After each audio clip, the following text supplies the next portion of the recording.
Welcome to Thrive, building healthy relationships for lasting success. Over the last couple of weeks, we've been talking about the intentional family. It's based off the work of Dr. William Doherty out of the University of Minnesota. So the analogy we've been using is family life is like putting a raft into the Mississippi River. If you enter the water into St. Louis and you don't do anything, you're going to end up going south and end up in New Orleans.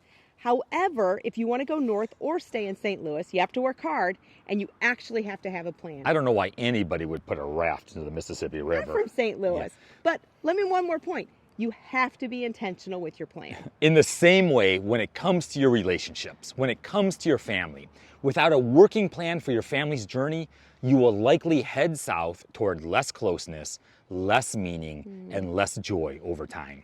So we are challenging you to be intentional in your relationships in order to increase a sense of connection. Once again, research tells us at the heart, the intentional family is a ritualizing family. It creates patterns of connecting through everyday rituals, celebrations, special occasions, and even through community involvement.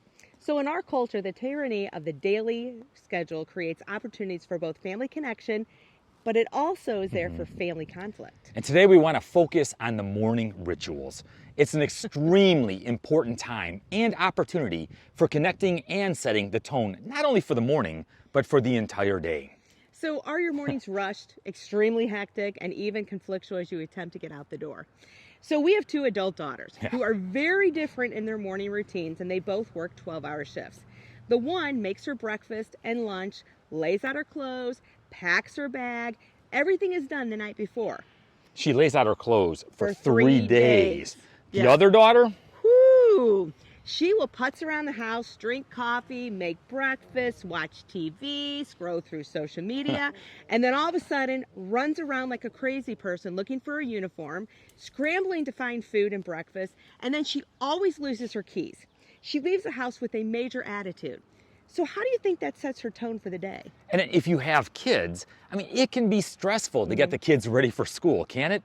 First of all, you're constantly screaming, are you out of bed? Are you awake? Then you've got to get them dressed. You've got to prepare their lunches. The bus is coming. You've got to be out at the bus stop. And then you have your own work schedule, right? You've got to get dressed yourself. Oftentimes, it can be the morning from hell. So let's be honest, most parents can identify with this.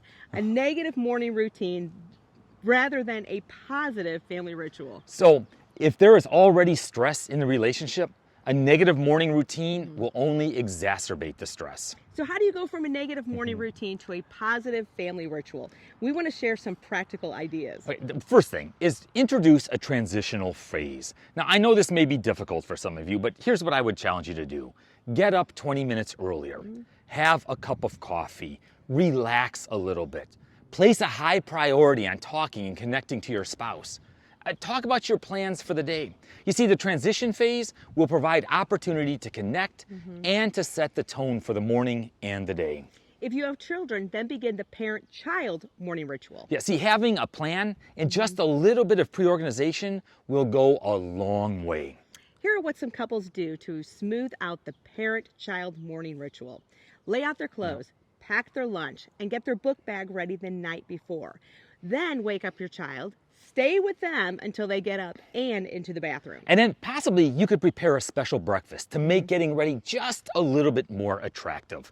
You see, an orderly pace will allow for more conversation and more positive connection. And there will be bumps in the road, and it's going to be so easy to fall back into those old habits. So make the decision. It's a conscious decision, a conscious commitment to start the new morning ritual. So the positive time together and the sense that you can be intentional about your relationship and family life can give an important boost to dealing with each other and with your relationship issues. Yeah, now don't get me wrong. Intentional families, they do not ritualize every aspect of their life. Some people in the morning, you can be task-oriented rather than relationship-oriented. Some of you, your motto is, I don't do mornings, right? Many families have a neutral rather than a negative or a positive morning routine. Low in contact means low in conflict. And that is fine. But if there is conflict in the morning, you got that constant butting of heads, make the conscious effort to turn the negative into a positive. And just one last thing before we finish up. The ritual of saying goodbye is extremely important.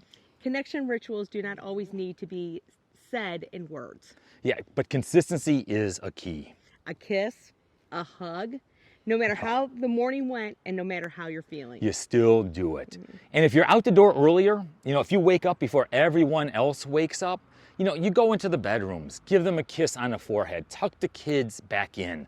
They're little rituals that will be cherished later and have a positive impact for today. Hey, thanks for joining us. Have a great day.